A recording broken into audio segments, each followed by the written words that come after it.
Donald Trump just dropped a political bombshell.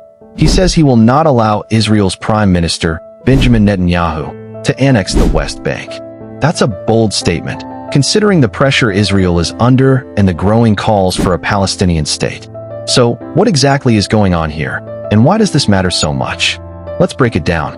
Speaking to reporters at the White House, Trump said clearly, "I will not allow Israel to annex the West Bank. It's not going to happen." This comes right before Netanyahu's speech at the UN General Assembly, and just days before the two leaders are set to meet face-to-face. Now let's pause here. For anyone wondering, what does annexing the West Bank even mean?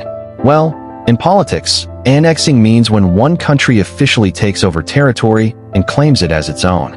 In this case, it would mean Israel formally absorbing the West Bank, a land that belongs to the Palestinians, and declaring it part of Israel.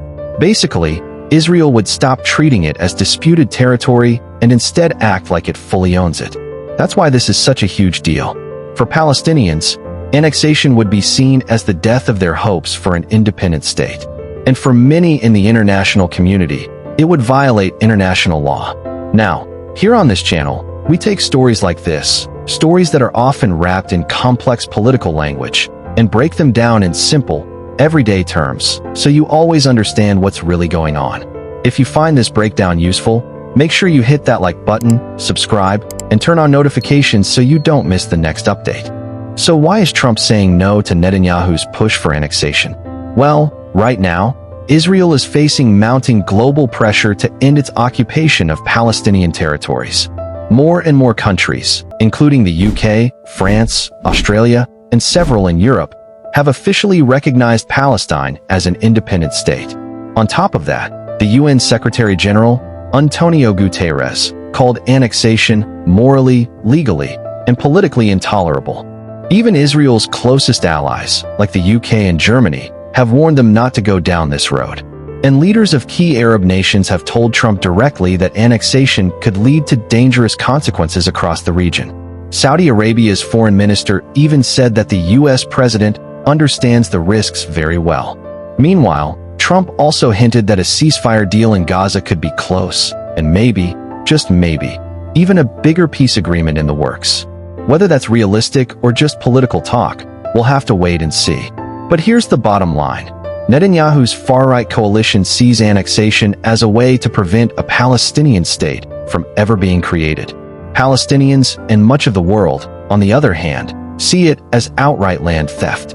And while all of this plays out, life for Palestinians continues to grow harsher. Just this week, Israel shut down the only crossing between the West Bank and Jordan, effectively cutting off millions of Palestinians from the outside world. And in Gaza, reports say more than 80 Palestinians, including women and children, were killed in Israeli strikes in just one day. So when Trump says it's not going to happen, he isn't just stepping into Israeli politics. He's stepping into the heart of one of the world's most explosive conflicts. At the end of the day, Trump's statement could either slow down Netanyahu's annexation plans or spark even more political tension between the US, Israel, and Palestine. What happens next might shape the future of peace in the Middle East. Do you think Trump will actually stop Netanyahu from annexing the West Bank? Or is this just talk? Drop your thoughts in the comments. And don't forget, like, subscribe, and share this video so more people can understand what's really happening behind the headlines.